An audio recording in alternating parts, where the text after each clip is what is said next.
وما لنا ألا نتوكل على الله وقد هدانا سبلنا ولنصبرن على ما آذيتمونا وعلى الله فليتوكل المتوكلون.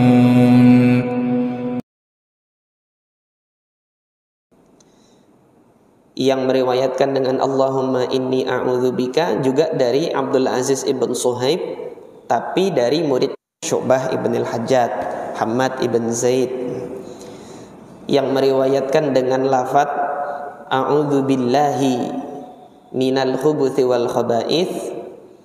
Ini dari Ismail ibn Ulayyah. Substansinya sama tetapi redaksinya berbeda. Nah, ini diantara apa? Diantara faidah yang kita dapati dari redaksi doa ini. Kemudian perbedaan redaksi yang selanjutnya itu tadi, sebagian ada yang menyebutkan al-khala, sebagian ada yang menyebutkan al-kanif. Baik itu nanti namanya khala atau namanya al-kanif, dua-duanya adalah tempat untuk orang buang air besar dan buang air kecil. Kemudian terdapat faidah dari redaksinya Imam Ahmad ibn Hanbal.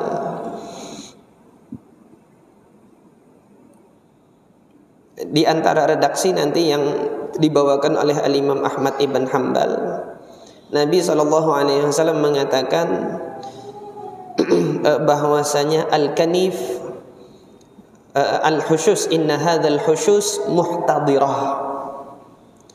Hushus ini didatangi gitu. Muhtadirah itu didatangi. Al-hushus ini juga di dalam redaksinya Al-Imam Abu Daud rahimahullah juga disebutkan al-hushush, jamak dari al-hash. Ini juga nama lain dari al-kanif. Tetapi di sini kita mendapati ada faidah tambahan, yaitu penyebutan oleh Rasulullah muhtadirah. Muhtadirah itu dihadiri. Secara kasat mata dia kosong, nggak ada orang, makanya disebut khala. Khala itu kosong. Kalau lagi nggak dipakai dia kosong. Tetapi Nabi mengabarkan dia muhtadirah. Ketika mata manusia melihat kosong, tapi sejatinya ada orang di situ. Muhtadirah. Orang tersebut ada penghuninya, tidak bisa kita lihat. Oleh karena itu diperintahkanlah oleh Nabi kalau hendak masuk ucapkan doa ini. Ini di dalam salah satu riwayatnya Imam dan juga oleh Al-Imam Abu Daud rahimahullah. Bahkan di dalam riwayatnya Imam Abu Daud ada perintah falyata'awwadz, hendaknya kamu berlindung kepada Allah Subhanahu wa taala. Nah, kemudian dijelaskan oleh Al-Imam Al-Khattabi rahimahullah bahwasanya khusyush yang muhtadirah tadi, muhtadirah itu tahduruha asyayatin, ada yang hadir di situ, yaitu setan. Itu tadi Nabi SAW dalam riwayat yang lainnya mengabarkan, iya dia kosong secara kasat mata manusia, tetapi ada yang hadir di situ. Maka ketika Anda hendak masuk ke situ, minta perlindunganlah kepada Allah Subhanahu wa taala dari setan tersebut, dari kalangan bangsa jin. Oleh karena itu doanya itu disebut dengan dua ini tadi, al-khubuth dengan khubuth. Bagi antum yang sudah belajar bahasa Arab akan mengetahui ini adalah salah satu bentuk jamak. Dia jamak taksir, jamak yang wazannya itu berbeda dari asal katanya. Asal katanya adalah al-khabith. Al-khabith itu artinya buruk, jelek, busuk, tidak disukai, dibenci. Itu khabith. bentuk jamak dari khabith, dan khabith ini orang Arab itu kan nanti mengelompokkan kata-kata mereka itu menjadi dua, mudzakkar dan muannas, kata-kata yang laki-laki dan kata-kata perempuan. Khabith itu disematkan untuk laki-laki, maka khubuth itu adalah bentuk jamak dari khabith yang laki-laki. Adapun khaba'ith, dia adalah bentuk jamak dari khabithah. Kalau dikatakan khabithah ada tak marbutahnya di akhir, itu berarti perempuan. Yang jelek dan buruk laki-laki dan yang jelek dan buruk perempuan. Itu kalau kita artikan secara bahasa, apa itu khubuth, apa itu khaba'ith. Khubuth yang buruk-buruk dari kelompok laki-laki, khaba'ith yang buruk-buruk dari kelompok perempuan. Kalau hal tersebut itu hanya satu makna, kita berlindung dari keburukan, kan nggak perlu disebutin dua nih, laki-laki perempuan. Nah, maka ketika disebutkan oleh Nabi di sini dalam doanya itu ada dua kelompok laki-laki dan perempuan, maka diketahuilah bahwasanya yang dimaksud dengan khubuth dan khaba'ith ini maknanya yang paling mendekati apa yang diinginkan oleh Nabi. Ini adalah isyarat terhadap makhluk Allah yang memang ada jenis laki-laki dan jenis perempuan. Jadi ini dikuatkan maknanya ini dari penyebutan mudzakkar muannas ini tadi, laki-laki dan perempuan. Kemudian juga dikuatkan dalam riwayat Imam Ahmad ketika dikatakan ada di situ, jangan disangka dia kosong nggak ada orang, ada yang hadir, muhtadirah. Maka oleh sebab itu sebagian besar syurah ketika menjelaskan makna dari khubuth dan makna dari khaba'ith, dia adalah jin laki-laki dan jin perempuan. Ya Allah, aku berlindung kepada Engkau dari keburukan jin laki-laki dan jin perempuan yang berada di tempat buang air kecil dan tempat buang air besar. Jadi hal ini pernah disampaikan oleh salah seorang guru kami di pondok kami, tapi pondok putri di Gontor Putri dahulu. Jadi salah satu santriwati ketika hendak buang air ke WC gitu, melihat kok ada orang lagi jilat pembalut yang ada darah haidnya itu dijilat-jilat gitu kan. Didekatinya orang tersebut, ternyata ketika balik mukanya bukan muka manusia, itu langsung pingsan, dia kesurupan. Ini Ustadz kami, guru kami Ustadz Sadu Su'ud hafizahullah menyampaikan kisah yang demikian.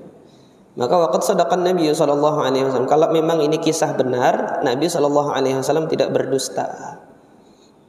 Bahwasanya tempat buang air itu dihadiri oleh bangsa jin. Maka Nabi mengajarkan doa ini agar kita berlindung kepada Allah Subhanahu wa taala dari kejahatan makhluk tersebut di dalam di dalam kamar kecil tersebut. Kemudian yang kedua, ini nasihat kami dan nasihat guru kami Ustadz Sadu Su'ud hafizahullah. Kalau membuang sesuatu yang najis nanti di mana? Di kamar mandi, jangan tersisa di situ gitu. Seperti pembalut wanita itu ketika buang, kita ikuti sabda Nabi sallallahu alaihi wasallam dalam hadis Khawlah bintu Yasar. Ketika Khawlah bintu Yasar tanya sama Nabi, saya ini enggak punya baju kecuali satu ini, dan baju saya ini kena kena darah haid. Apa kata Nabi? Cara membersihkannya taqrusuhu, tahuttuhu thumma taqrusuhu bil ma. Kamu buang dulu darahnya. Kalau nanti ada sesuatu yang padat itu, kalau najis itu berupa padat, buang dulu najis yang itu, basuh diguyur dengan air. Nah, ini demikian pula bagi para wanita, khususnya nanti yang baru remaja, dan kemudian sudah sampai pada umur haidnya, cara membersihkannya nanti sebelum membuang pembalut ini nanti ke tempat sampah, cairkan dulu, artinya dulu pembalut tersebut itu dengan air, sehingga nanti bagian yang padat dari darah haid itu ikut larut. Kalau bisa larutkan nanti ke dalam septic tanknya itu, sehingga nanti ketika sudah membuang pembalutnya itu tidak ada lagi tersisa darah kecuali sedikit. Dan ini sunnah Nabi Shallallahu Alaihi Wasallam. Jadi yang padat itu dibuang, baru kemudian disingkat air, dan jangan ditinggal di kamar mandi. Jadi makanannya mereka nanti gitu loh. Kalau mereka nanti mau makan, biarin makan di tempat yang lain, sehingga kamar mandi kita ini tidak dihadiri, meskipun nanti memang itu tempat tinggalnya setan gitu loh, di kamar kecil kita. Tetapi dengan memelihara kebersihan kamar mandi itu, kita tidak mengundang lebih banyak lagi. Jadi ketika antum menjaga kebersihan meja makan dari noda-noda kecap, itu semut kan tidak datang gitu kan. Meskipun nanti bisa semut bisa datang gitu. Kalau ada cipratan nggak antum bersihkan di meja itu, ya semut serangga-serangga datang nanti. Demikian pula nanti WC tidak dipelihara kebersihannya, yang mengundang nanti setan dari kalangan jin yang lain. Dan ini sudah dikabarkan oleh Nabi bahwasanya tempat buang itu muhtadirah, dihadiri. Nah, ini nasihat dari saya pribadi untuk mengamalkan sunnah ini, selain jaga kebersihan di kecil kita. Kemudian faedah adalah faedah lughawiyah dari hadis ini. Tadi sudah secara singkat kami singgung, ada dua pengucapan, yaitu al-khubuth, minal khubuthi, dan minal khubthi. Dua-duanya itu benar. Tapi nanti ada salah seorang ulama yang mengingkarinya, yaitu al-Imam Abu Sulaiman al-Khattabi rahimahullah, salah seorang ahli hadis. Mazhab beliau mazhab Syafi'i. Ketika beliau punya kitab Ma'alimus Sunan, syarah terhadap Sunan Abi Daud. Di dalam kitab tersebut beliau mengatakan al-khubuthu bi dhammil ba. Khubuthu pengucapannya adalah huruf ba-nya itu diberi harokat dhammah, bi dhammil ba. Artinya jama'atul khabith, kumpulan dari orang-orang khabith. Wal khaba'ith jam'ul khabithah. Adapun khaba'ith bentuk jamak dari khabithah. Yuridu dzukran asyayatin wa inathahum. Yang diinginkan dari itu maksudnya adalah laki-laki dari kalangan setan dan perempuan dari kalangan setan. Wa 'ammatu ashabil hadits yaquluna al-khubthu sakinatal ba'. Ketika meriwayatkan riwayat ini, mereka mensukunkan baknya. Kata siapa? Kata Imam Al-Khattabi, al-khubthu minal khubthi. Apa kata Imam Al-Khattabi? Wa huwa ghalat. Yang demikian ini salah, ini keliru. Wassawab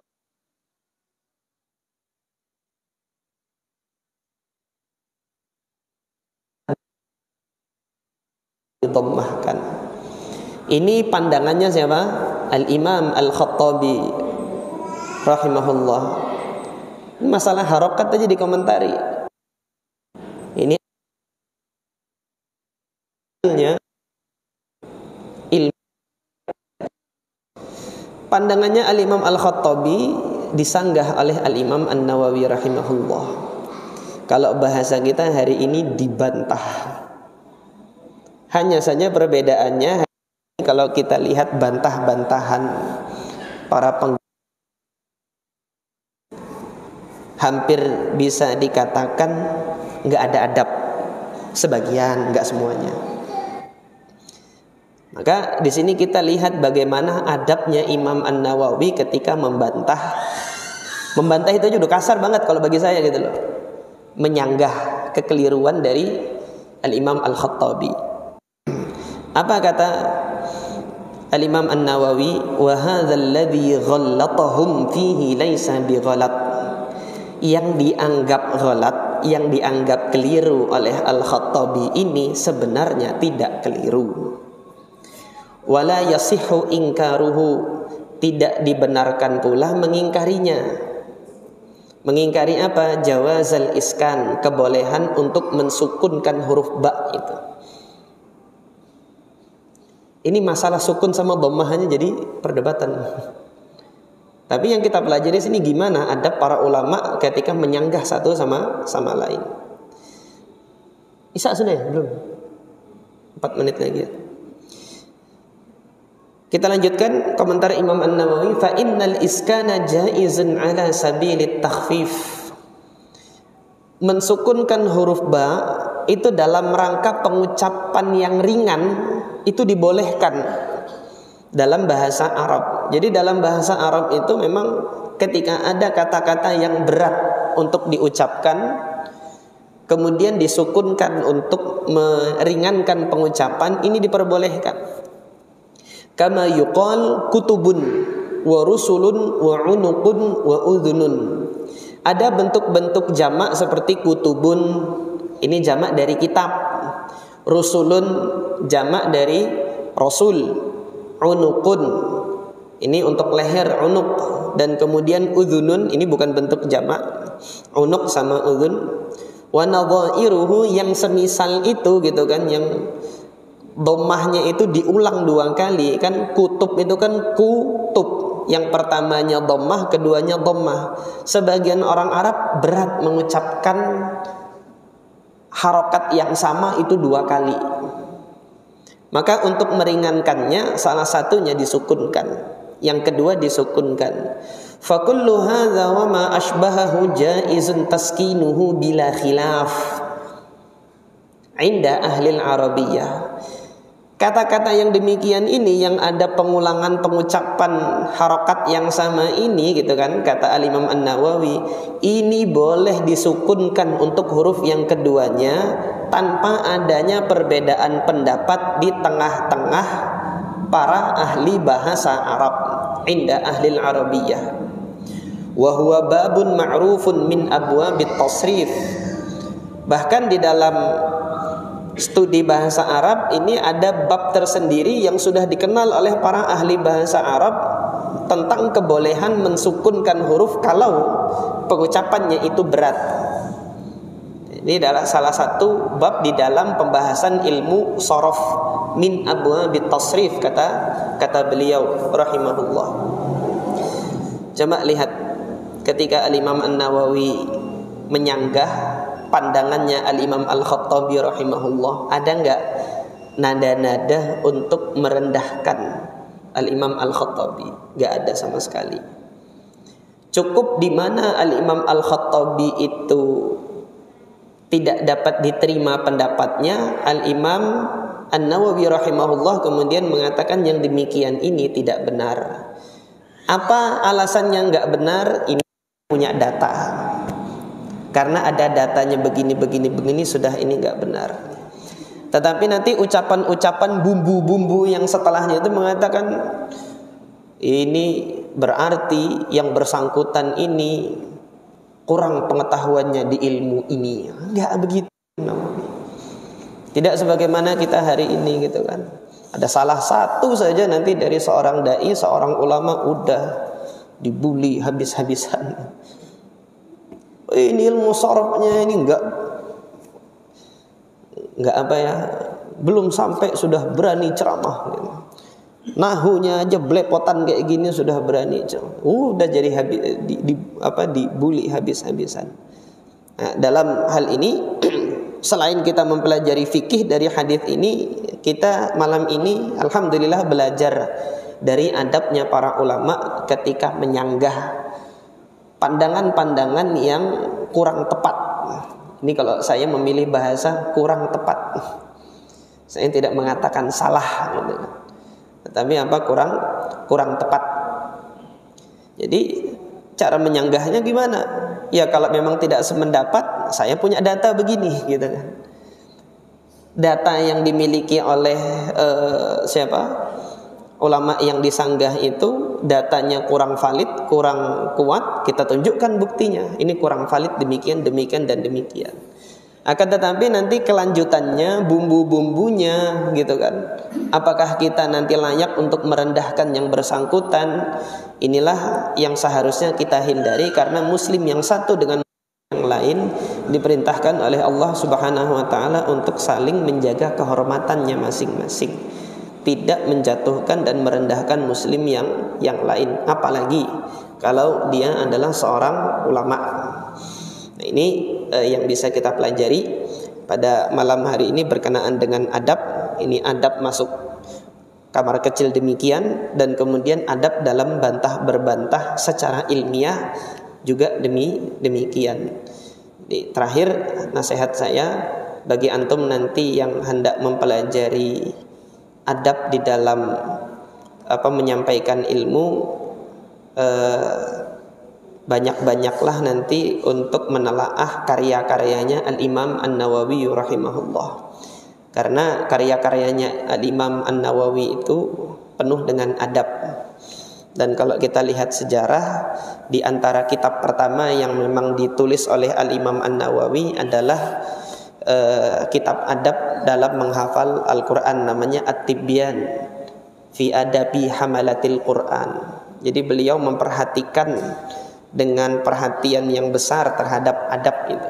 Hingga karya tulis pertamanya, di antara karya tulis pertamanya itu beliau menulis terlebih dahulu kitab tentang adab, sebelum nanti beliau menyampaikan tentang cabang-cabang ilmu dalam ilmu-ilmu Islam. Ini yang bisa saya sampaikan pada kesempatan malam hari ini. Mudah-mudahan Allah memberkahi upaya kita tafaqquh fiddin ini, dan Allah menjadikan kita di antara hambanya yang Allah kehendaki kebaikan ada pada dirinya. Karena Nabi mengatakan wa man yuridillahu bihi khaira yufaqihu fiddin. Yang Allah kehendaki kebaikan ada pada dirinya, Allah faqihkan dia terhadap agamanya. Mudah-mudahan kita masuk dalam golongan tersebut. Subhanakallahumma rabbana wa bihamdika asyhadu an la ilaha illa anta astaghfiruka wa atubu ilaik. Assalamualaikum warahmatullahi wabarakatuh.